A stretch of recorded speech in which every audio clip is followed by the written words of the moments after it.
Hello and welcome to Gold and Silver Assets. It's Sunday the 4th of October 2020.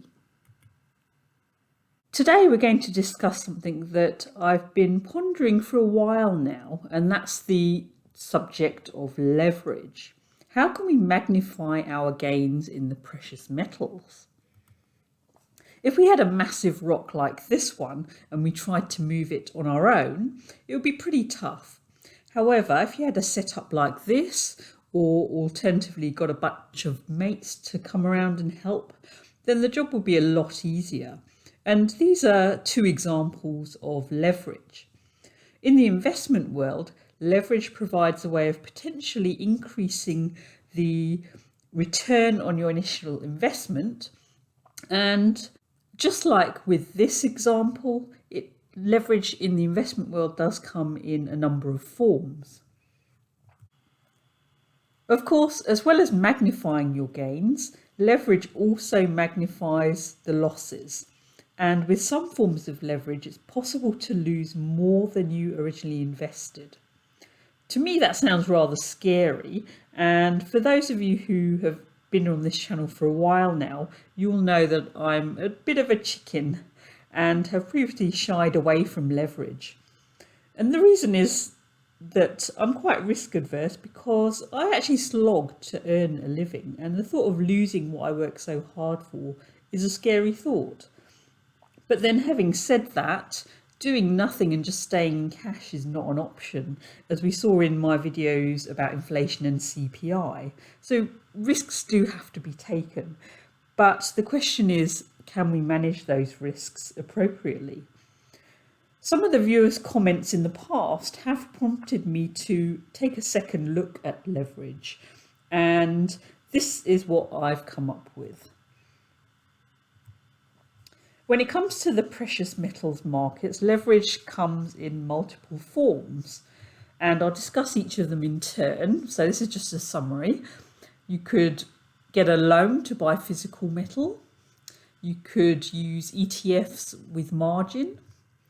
You could use leverage ETFs or ETNs.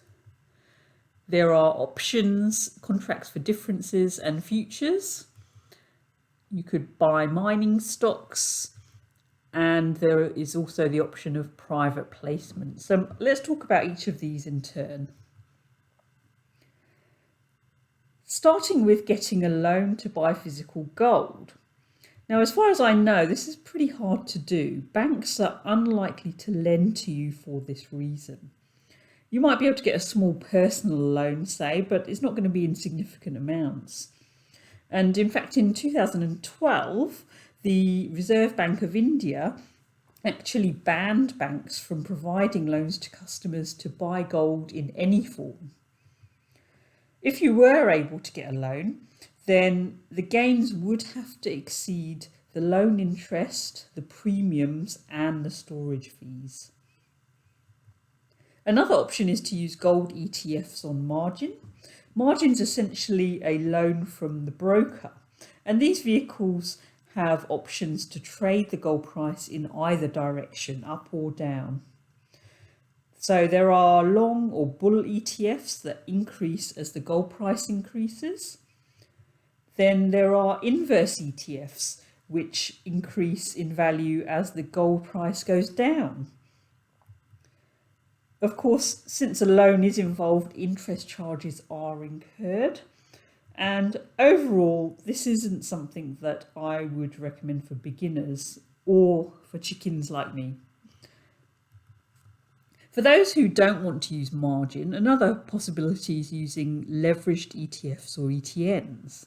And here are some examples of 2 times long and 2 times short ETFs or ETNs. In theory, if the gold price went up, say, $10, then the UGL ETF would go up $20. Now, on the surface, this all sounds great and easy, and these investments therefore do attract beginners. However, there are a few things to consider here. Firstly, these are synthetic financial instruments that don't hold any of the physical assets, so doesn't in any way represent gold ownership. But the other thing to note is that these returns only apply on a daily basis. They don't aim to track long-term changes, and so they're really only suitable for very short-term trades. As a result, again, I think they're not suitable for beginners. I don't consider myself a beginner, but I wouldn't touch these with a barge pole personally. What are the drawbacks of using margin or leveraged ETFs? We've already mentioned that you do have to pay interest on the margin. Also, ETFs do have management fees. Sometimes they call this the expense ratio. And these fees are more expensive for the leverage funds because they have to account for the costs of the leverage and for active rebalancing. The thing with the expense ratio is that over time it erodes the amount of gold that each share represents. Particularly with leveraged ETFs, the daily rebalancing means that these are not places to park your wealth. They're really only for very short-term trades. And of course, there is the problem of decay. If we look at this chart, this shows how beginners envisage a leveraged ETF fund to work. So the underlying ETF goes up by a certain amount, that's shown in blue, then the leveraged ETF goes up by 3 times as much. This chart is true over a single day, but remember that we get rebalancing at the end of each day, and so this is not true over time. Remember that prices are volatile and the leverage is in play for the losses as well as the gains. If you think about it, for a standard stock, if you lost 50%, you would need to make 100% gain just to get back to where you were and break even. And this is magnified with leverage. So this second chart shows that it's volatility and the daily rebalancing that leads to decay over time. And so the worst case scenario is if the underlying ETF is volatile and range bound, we can see that the associated leveraged ETFs do badly over time. Leverage can also be obtained through options, CFDs and futures. Now, I really don't know anything about CFDs or futures trading, but I do find options of interest. One options contract gives you control of 100 shares. You can therefore trade with a lot more shares for a given amount invested and compared to what you would if you were to buy the shares directly. There are multiple strategies that options traders use, and there's all kinds of funny names, condors and strangles and so on. But the most simple is buying puts or calls to bet on the direction of the price movement. It's really important to determine the risks for the particular strategy that you do use though, because some have losses that are limited to the amount that you've put in, whereas there are others where the losses can be unlimited. Personally, I stay well away from anything that risks losing more than I originally put in. The big difference between trading options and trading shares directly is the time factor, and that adds another dimension and additional risk basically. So for example, if your stock price doesn't move before the options expire, you would still lose because of the time decay. A completely different form of leverage is through owning mining stocks. With mining, the costs for the company are generally fixed, although I guess energy costs will be an important variable factor there. The revenue, however, is variable due to fluctuations in the gold price. Therefore, for unhedged miners, a modest rise in the price of gold can result in doubling or tripling of the company's profits, and hence that's going to boost the stock price significantly. Remember that this is a very different form of leverage to the type that we've discussed so far, and the risks are very different. Here, the risks are those that are associated with mining, which is a tough industry. Risks include geopolitical risks, management issues, climate issues such as flooding, and geological risks. And none of these risks are under your control, and even the best mines can be affected by these problems. But despite these risks, the gains can be substantial. This chart shows how in the last 4 gold bull markets, the mining stocks have outperformed gold substantially. And the final way I could think of for leveraging the gold price is through private placements. In a private placement, a company basically issues new shares, and those new shares are sold privately. The thing is that those shares are not freely tradable, but must be held for a specific period of time and can only be sold once the trading restriction has been lifted. The leverage aspect of this comes where at the time of the private placements you can negotiate the acquisition of warrants along with your shares. The catches with this is that you do have to be an accredited investor to participate in a lot of these things. But there are some mining stock newsletters that do offer ways of getting into private placements.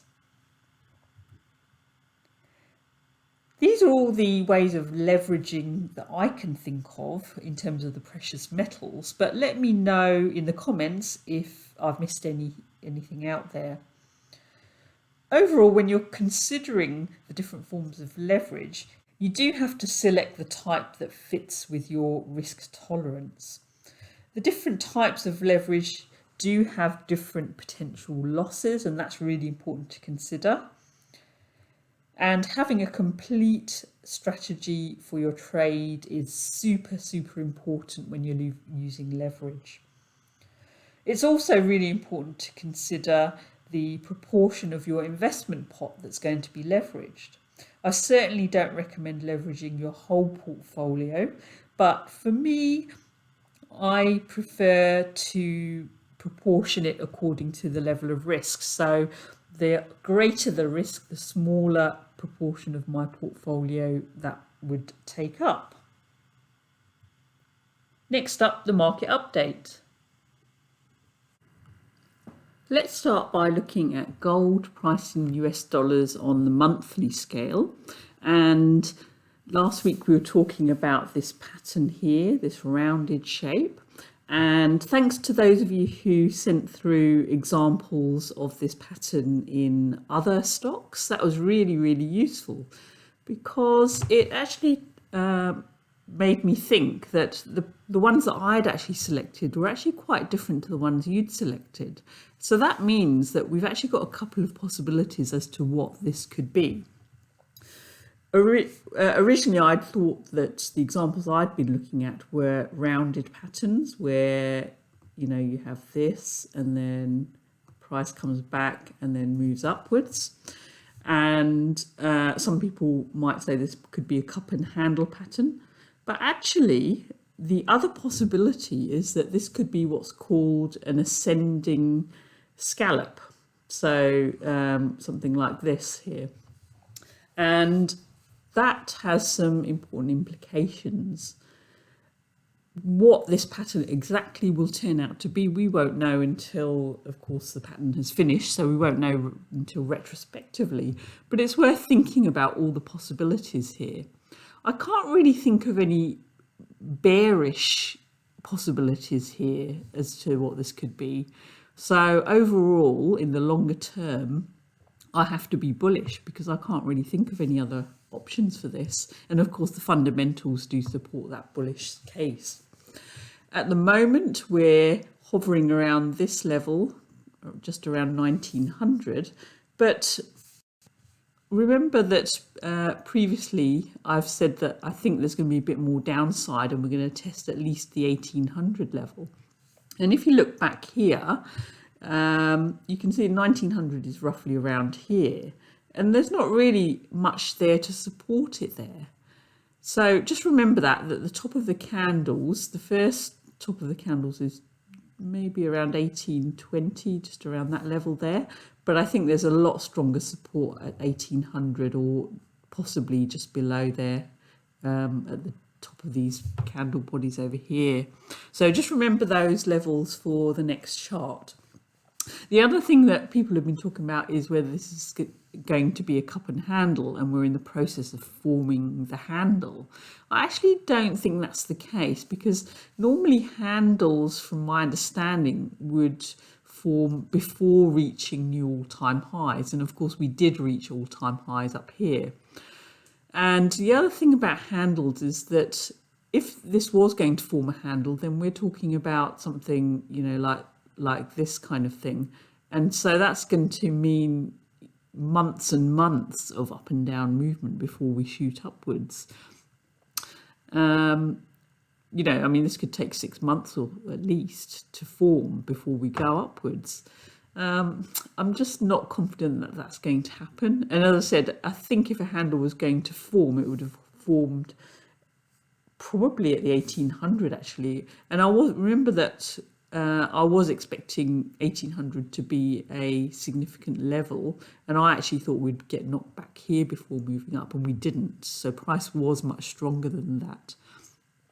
So as I said, I think there's two possibilities this could be. This could be just a cup without handle, or it could be an ascending scallop.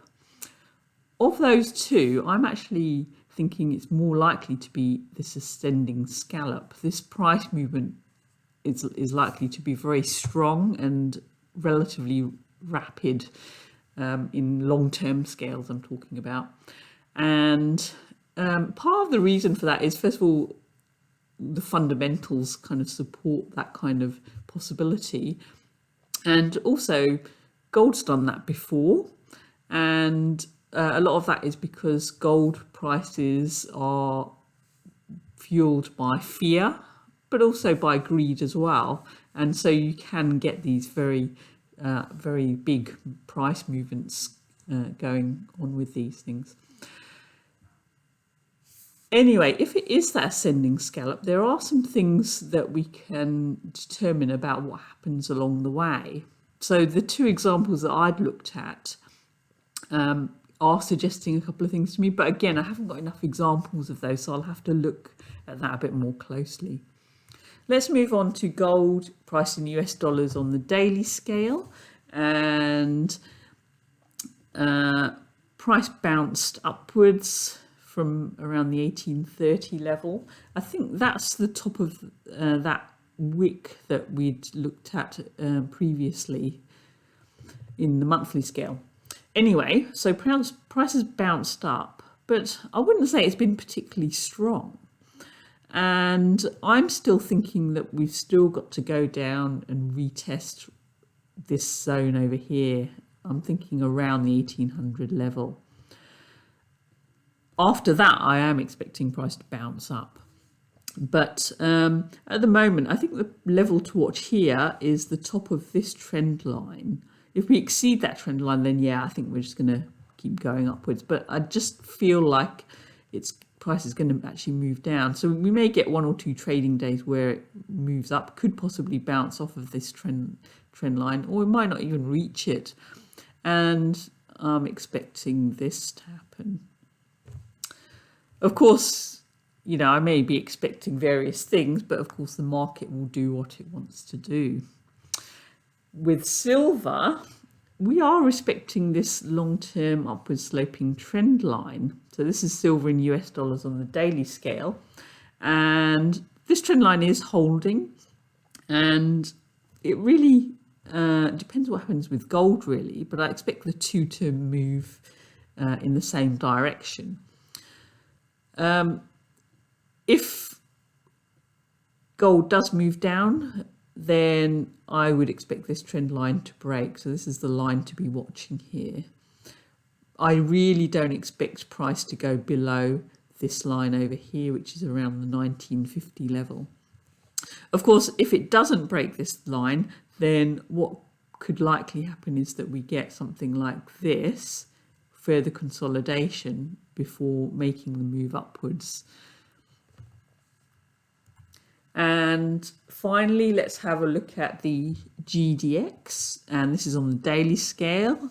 And last week we talked about this triangle and this breakout downwards, and I did mention that we could retest, and that's exactly what's happened. Actually, we've prices moved up, it's retested pretty much exactly the bottom of that trend line there, and then price seems to be turning around to the downside, and I'm expecting a target of around 32 here for the miners. That's it from me from this week. Don't forget to like and subscribe. We've also got a little join area if you want to support the channel further, and we're also available on Library TV. That's it from this week. All the best. Bye.